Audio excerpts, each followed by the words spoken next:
Warga Tuban digemparkan dengan penemuan bayi di dalam kardus.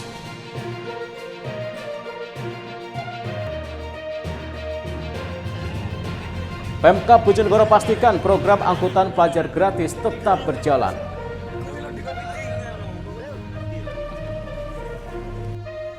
Assalamualaikum warahmatullahi wabarakatuh, pemirsa JTV Bojonegoro. Senang sekali saya Semi Ramadan kembali hadir menjumpai Anda di program Sketsa Bengawan untuk edisi hari ini. Selain dua informasi utama tadi, kami juga masih memiliki informasi penting dan juga berita menarik lainnya dari Bojonegoro dan sekitarnya. Pemirsa, mari kita ikuti Sketsa Bengawan selengkapnya.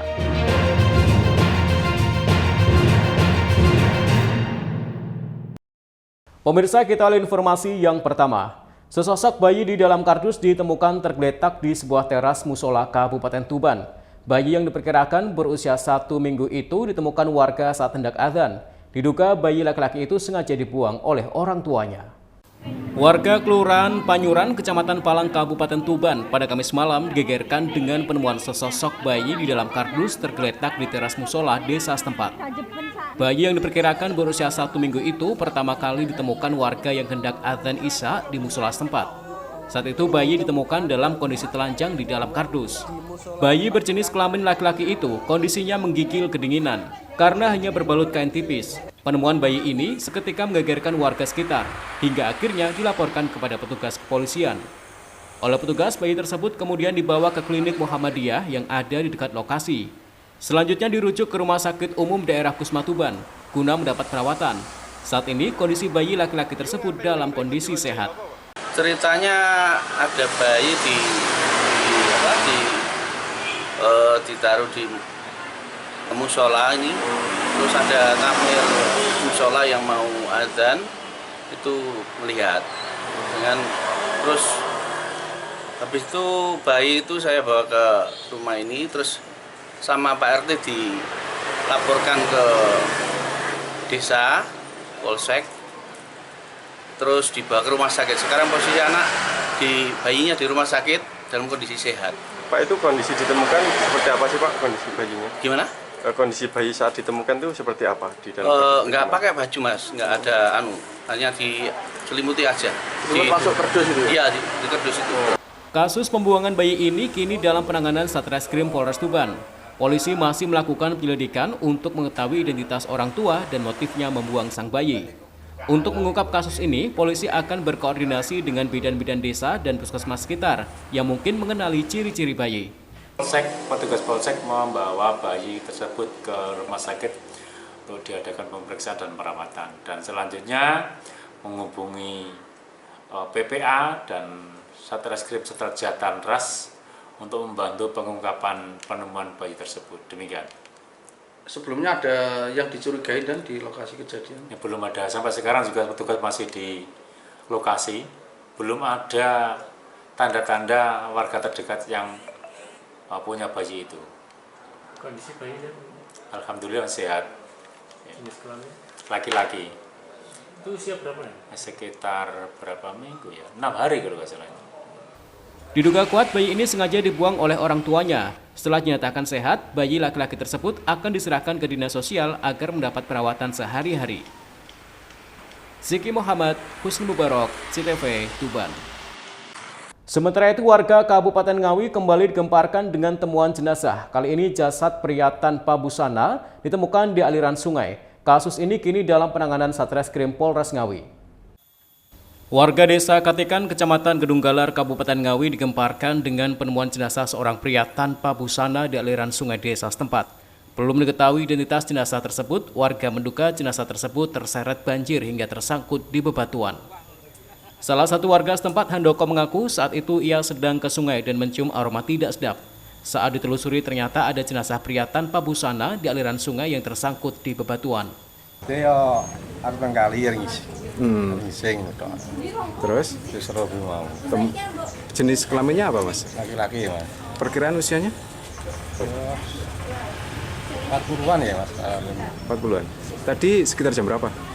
8 Setengah 8 pagi. Tapi nggak tahu orang mana itu? tahu Ada identitas di sekitar lokasi mbak? nggak ada.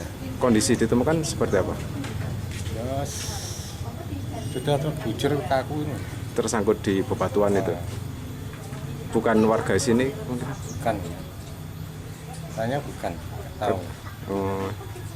Perkiraan sudah berapa hari itu, Mas? Nggak tahu ya Mas. Kira 3 harian ya 4 hari.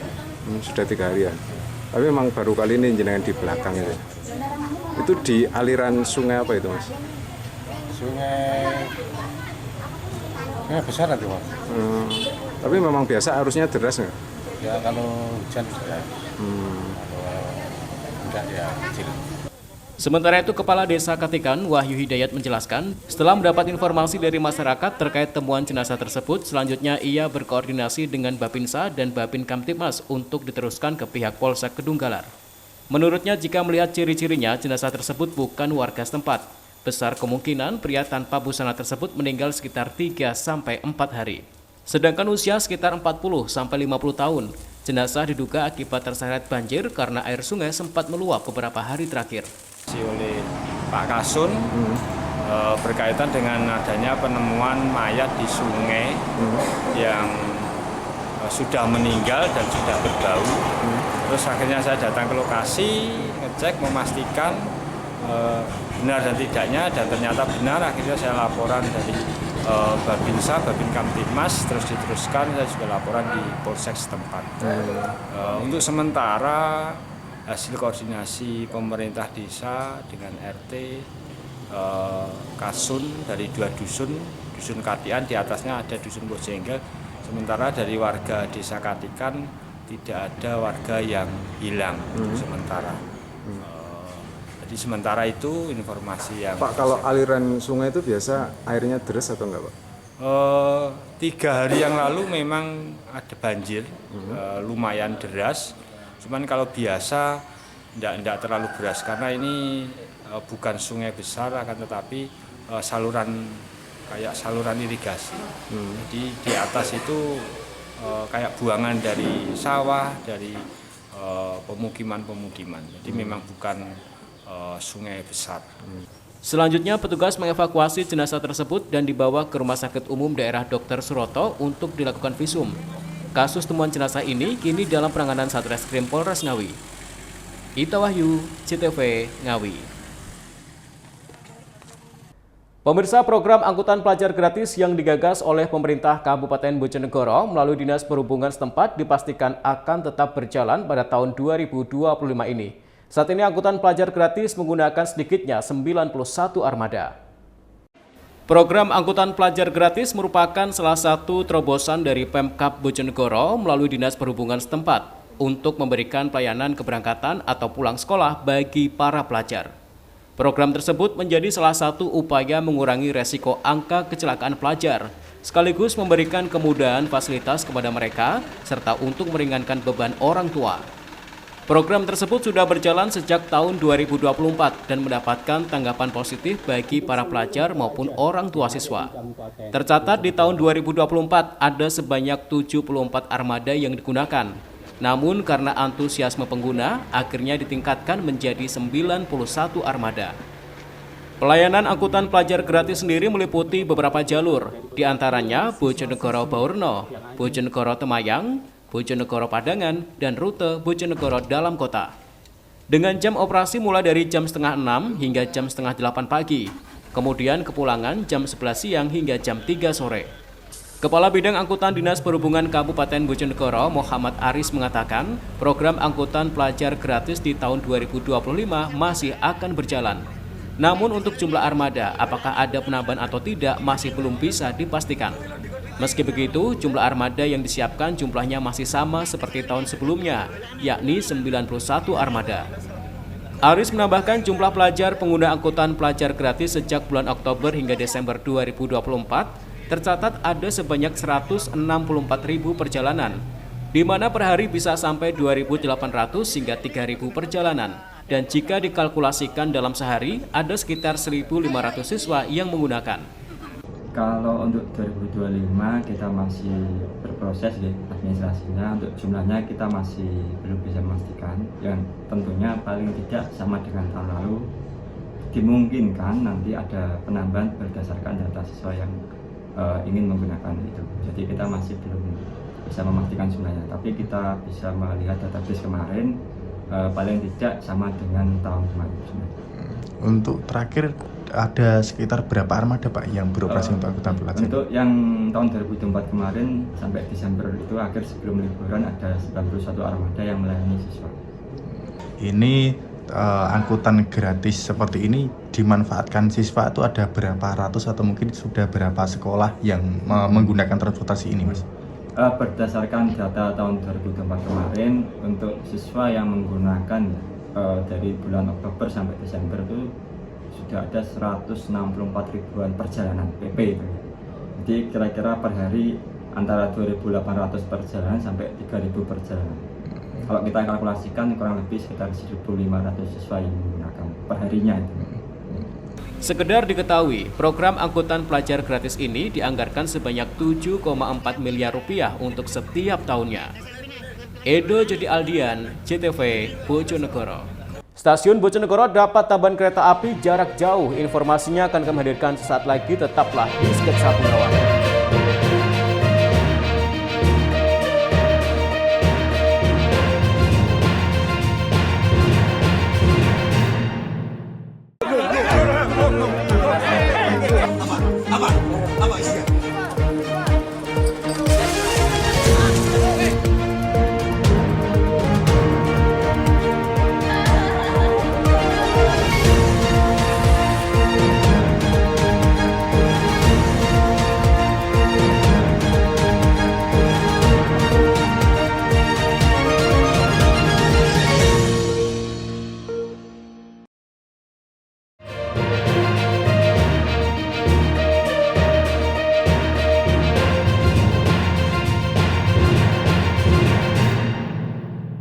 Pemirsa, terima kasih Anda masih di Sketsa Bengawan.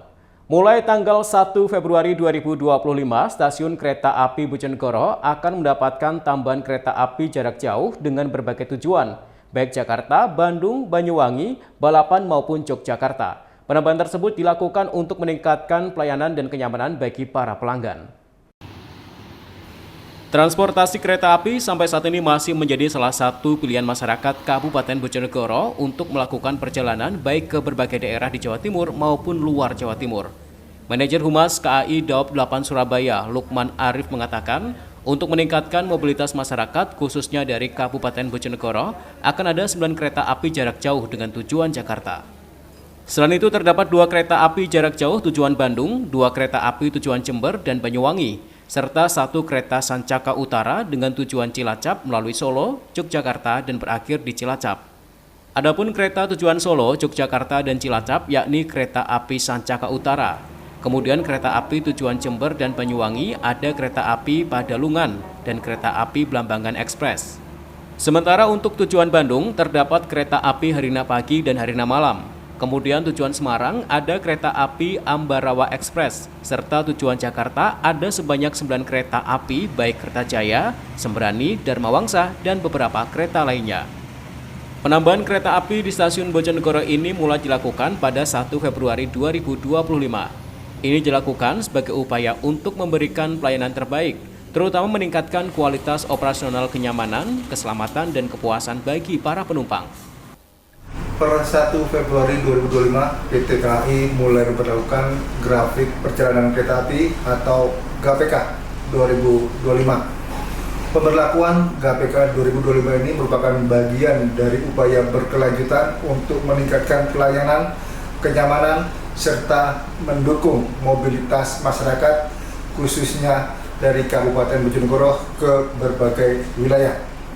Setiap hari nantinya ada 9 kereta api jarak jauh tujuan Jakarta dan juga 2 kereta api jarak jauh tujuan Bandung, tujuan Jember, Banyuwangi, serta yang terbaru 1 kereta api tujuan Cilacap lewat Solo, Yogyakarta, yaitu kereta api Sancaka Utara. Bagi masyarakat Bojonegoro dan sekitarnya yang akan mengetahui jadwal keberangkatan serta melakukan pemesanan tiket kereta api jarak jauh tersebut, bisa mengecek jadwal serta melakukan pemesanan tiket kereta api di aplikasi Akses by KAI. Berdasarkan data, selama di tahun 2024 rata-rata pelanggan kereta api dari stasiun Bojonegoro setiap hari sekitar 660 pada weekday serta 870 pelanggan yang naik kereta api pada saat weekend di stasiun Bojonegoro. Sementara itu, selama tahun 2024, rata-rata pelanggan kereta api dari stasiun Bojonegoro pada weekday menyentuh angka 660 pelanggan, sedangkan pada weekend sebanyak 870 pelanggan. Para pelanggan didominasi tujuan Jakarta, Bandung, Semarang, maupun Jember dan Banyuwangi. Edo Jody Aldian, CTV, Bojonegoro. Sementara itu, petugas damkar di Kabupaten Tuban harus masuk ke sumur sedalam 12 meter untuk menyelamatkan seekor kucing yang hampir tenggelam. Proses evakuasi berlangsung cukup menegangkan. Dalamnya sumur memaksa petugas harus menggunakan bantuan tabung oksigen. Petugas damkar di Kabupaten Tuban harus masuk ke sumur sedalam 12 meter di Desa Maibit, Kecamatan Rengel, Kabupaten Tuban pada Kamis pagi. Upaya penyelamatan ini dilakukan setelah mendapat aduan masyarakat tentang adanya seekor kucing yang tercebur sumur hingga hampir tenggelam. Kejadian ini pertama kali diketahui oleh Solehul Kamil, warga setempat yang hendak menimba air dari dalam sumur. Melihat kucing miliknya tercebur ke dalam sumur, dirinya langsung meminta bantuan ke petugas damkar agar menyelamatkan kucing tersebut. Proses evakuasi berlangsung menegangkan. Petugas harus masuk ke sumur sedalam 12 meter menggunakan bantuan tabung oksigen lantaran kondisi sumur sangat dalam dan kemungkinan besar jumlah oksigennya tipis. Setelah berjibaku setelah beberapa menit, petugas akhirnya berhasil mengevakuasi kucing tersebut dalam kondisi selamat. Sekitar kurang lebih 10-12 meter. Wah, itu proses evakuasinya seperti apa? Alhamdulillah lancar, mudah evakuasinya karena diameter sumur agak lebar. Kemudian tatakan untuk vertical rescue kami juga mudah. Dan alat kami alhamdulillah juga lengkap sehingga tidak ada kendala yang berarti. Dan himbauan untuk masyarakat? Ya, sekali lagi kami mengimbau untuk yang pemilik sumur, pertama kejadian kan nggak hanya kucing, ada yang sapi kecemplung juga.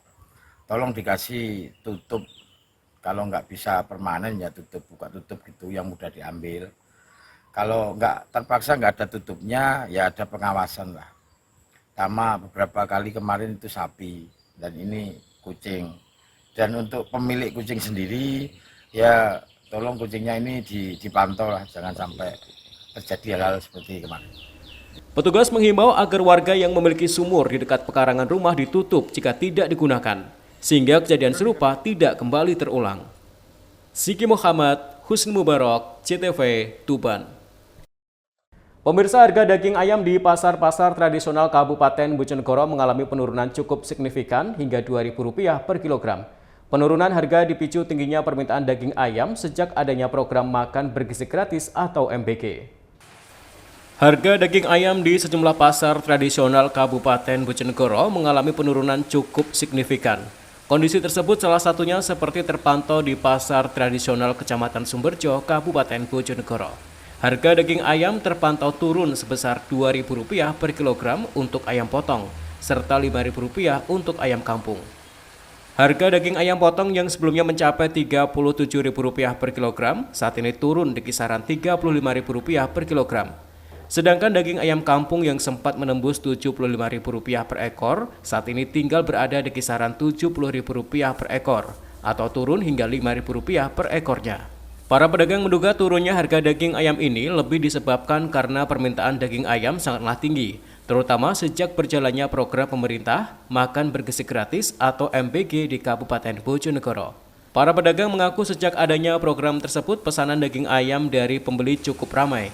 Rata-rata mencapai 70 kg per hari untuk ayam potong, serta mencapai kisaran 20 ekor untuk ayam kampung. Selain itu, ramainya permintaan daging ayam ini sekaligus juga turut mendongkrak omset penjualan pedagang dengan kenaikan omset penjualan sebesar 30% dibanding sebelumnya. Naik apa turun? Turun, Mas. Dari berapa ke berapa? Dari 36 ke 35. Turun 2.000 Bu ya? Iya. Terus pembelinya banyak Bu? Ya, alhamdulillah. Namun demikian, penurunan harga daging ayam ini belum berdampak pada harga daging sapi. Harga daging sapi kualitas super masih berada di kisaran Rp120.000 per kilogram. Sedangkan daging sapi kualitas biasa berada di kisaran harga Rp105.000 hingga Rp110.000 per kilogram. Samsul Alim, CTV, Bojonegoro. Paceklik petani di Jombang bongkar lumbung padi. Informasinya akan kami hadirkan sesaat lagi, tetaplah di Sketsa Pengawan.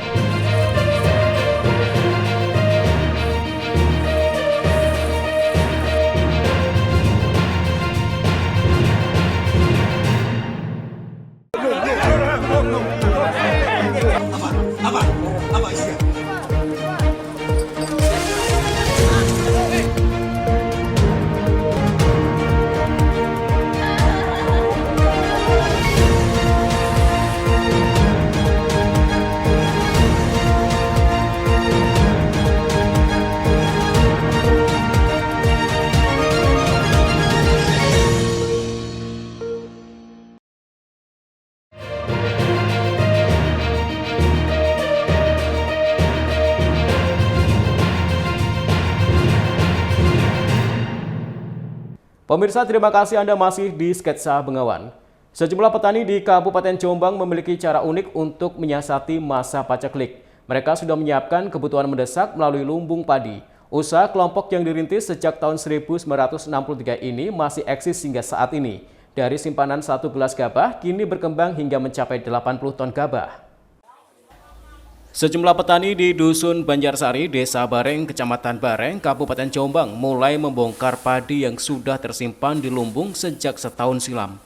Gabah yang menjadi simpanan petani ini dibongkar karena sudah memasuki musim tanam. Mereka mulai membutuhkan dana untuk biaya tanam hingga kebutuhan lainnya. Lumbung padi milik warga ini sudah berjalan sejak tahun 1963 silam. Mereka bertahan menyimpan gabah setiap musim panen untuk kebutuhan saat masa paceklik. Seperti saat ini, saat musim tanam mereka harus membongkar lumbung untuk kebutuhan biaya tanam. Samiaji, salah satu petani, mengatakan lumbung gabah ini sudah menjadi usaha bersama. Dengan memiliki 80-100 anggota, mereka mengembangkan lumbung bersama. Lumbung ini dibongkar saat petani memasuki musim paceklik atau memasuki musim tanam. Masih kurang pangan, sekitar tahun 63 dulu orang tua saya menginisiasi dengan beberapa orang urunan 3 gelas awalnya, sekarang menjadi sekitar gabah 8-10 ton. Anggotanya berapa? Anggotanya sekitar 80-100-an lebih itulah. Kemudian ini bongkar setiap kapan? Ya setiap paceklik musim tanam, waktu persediaan pangan di rumah habis, ini dibongkar untuk bersama. Mereka ini meminjam atau membeli atau gimana? Iya, dipinjamkan untuk, kalau sekarang untuk keperluan operasional sawah. Nanti akan dikembalikan setelah panen. Untuk kemudahan, selain boleh diambil dalam bentuk gabah, pengelola lumbung juga menyediakan tengkulak jika ingin membawa pulang dalam bentuk uang. Mereka biasanya menjual gabah kering yang tersimpan sesuai harga saat ini. Saiful Mu'alimin, CTV, Jombang. Sementara itu, pemilihan Ketua Organisasi Siswa Intrasekolah atau OSIS digelar santri di sebuah pondok pesantren di Kabupaten Jombang dengan cara berbeda. Mereka memilih Ketua OSIS dengan cara digital alias e-vote. Menurut santri, pemilihan digital tersebut lebih mudah, hemat biaya, serta tidak terjadi pemilihan ganda. Pemilihan Ketua Organisasi Siswa Intrasekolah atau OSIS dengan sistem digital digelar oleh santri Pondok Pesantren Bahrul Ulum, Tambak Beras, Jombang pada Kamis pagi. Para santri ini duduk di bangku Madrasah Sanawiyah Negeri atau MTSN 3 Jombang. Pelaksanaan pemilihan mirip dengan pemilihan umum, lengkap dengan bilik suara serta panitia dan pengawas pemilihan. Dengan jumlah murid 2.860 santri, pelaksanaan pemilihan Ketua OSIS tidak memakan waktu lama. Diawali pada masuk gedung aula, seluruh santri telah dibekali username dan password yang telah dibagikan oleh panitia. Sehingga saat mendapat giliran untuk memilih dengan komputer, tinggal membuka laman pemilihan sesuai dengan username dan password yang dibawa. Saat 3 calon muncul di komputer, pemilih tinggal memilih salah satu dari 3 nama yang fotonya terpampang. Setelah dipilih, 3 foto calon langsung hilang dan selesai. Guna menandai santri telah melakukan pemilihan, diwajibkan mencelupkan jarinya pada tinta yang disediakan oleh panitia. Setelah melaksanakan pemilihan, murid diharuskan kembali ke kelas masing-masing untuk mengikuti pelajaran.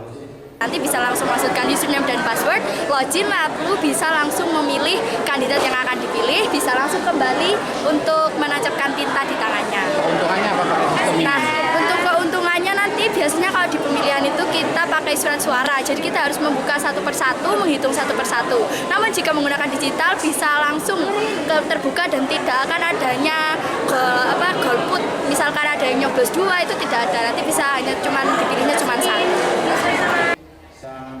Dari pelaksanaan pemilihan dengan sistem digital ini, hasil pemilihan langsung terekam dalam komputer panitia lengkap dengan jumlah pemilih dan nama calon yang dipilih. Nama calon terpilih akan diumumkan setelah pemilihan selesai seluruhnya. Adalah untuk pembelajaran anak-anak. Karena di era sekarang adalah era digital. Jadi anak-anak sudah kita bekali yang akhirnya nanti kalau kembali ke masyarakat sudah paham dan mengerti tentang cara pemilihan OSIS atau nanti diterapkan pada masyarakat untuk pemilihan diadopsi atau diimplementasikan Pilkades, Pilbub dan lain sebagainya. Saiful Mualimin, CTV, Jombang. Pemirsa, Persela Lamongan akan melawan Bayangkara FC dalam laga lanjutan babak 8 besar Liga 2 di Stadion Tuban Sport Center. Tim berjuluk Laskar Joko Tingkir ini memburu kemenangan perdana pada fase ini setelah hanya mampu meraih 2 poin dari 2 kali hasil menang. Persela Lamongan akan melakoni laga krusial melawan Bayangkara FC dalam laga lanjutan babak 8 besar Liga 2 di Stadion Tuban Sport Center pada Sabtu 1 Februari 2025 sore. Laskar Joko Tingkir menargetkan kemenangan perdana pada fase ini setelah hanya mampu meraih 2 poin dari 2 kali imbang pada laga sebelumnya. Pelatih Persela Zulkifli Syukur mengatakan telah melakukan persiapan matang untuk meraih kemenangan dan menjaga peluang lolos ke babak berikutnya. Ia menegaskan bahwa hasil maksimal pada pertandingan besok menjadi kunci untuk melangkah lebih jauh. Zulkifli optimis dengan motivasi yang dibawa oleh hasil yang diraih Bayangkara FC di laga sebelumnya, para pemain Persela akan berambisi untuk memberikan penampilan terbaik mereka dan meraih kemenangan. Terkait jadwal padat pada fase babak 8 besar, pelatih Persela menegaskan bahwa persiapan fisik menjadi prioritas dalam waktu yang terbatas. Porsi latihan dan recovery menjadi bagian dari program pelatih fisik untuk menjaga kebugaran pemain. Ya, kalau kita melihat susunan di klasemen, kita masih berada di urutan kedua ya. Selain Bayangkara, kita juga salah satu tim yang belum terkalahkan ya di babak 8 besar ini. Dengan melihat susunan di klasemen, semuanya masih punya peluang yang sama tanpa melihat poin dari tim Bayangkara itu sendiri. Artinya untuk tim Persela sendiri, kunci untuk menjaga peluang mereka peluang kami untuk melangkah ke babak selanjutnya adalah pada pertandingan besok. Jika kita bisa menghasilkan hasil yang sempurna dengan memperoleh 3 poin, bukan tidak mungkin peluang kita untuk ke babak berikutnya itu sangat besar. Ya, jadi saya tekankan ke momen bahwa kunci dari timnya adalah pertandingan besok. Saat ini, Persela masih berada di posisi kedua klasmen sementara dan menjadi salah satu tim yang belum terkalahkan. Pelatih Persela menilai seluruh tim dalam grupnya memiliki peluang sama untuk lolos ke Liga 1. Siki Muhammad, Husni Mubarak, CTV, Tuban. Pemirsa, informasi tadi sekaligus mengakhiri sketsa Bengawan untuk edisi hari ini. Jangan lupa follow akun sosial media kami di bawah ini. Kirimkan kritik dan saran Anda ke alamat email kami ctvbojonegoro@ctv.co.id. Terima kasih atas kebersamaan Anda. Saya Semi Ramadan bersama kerabat kerja yang bertugas pamit dari hadapan Anda. Wassalamualaikum warahmatullahi wabarakatuh. Salam CTV Bojonegoro.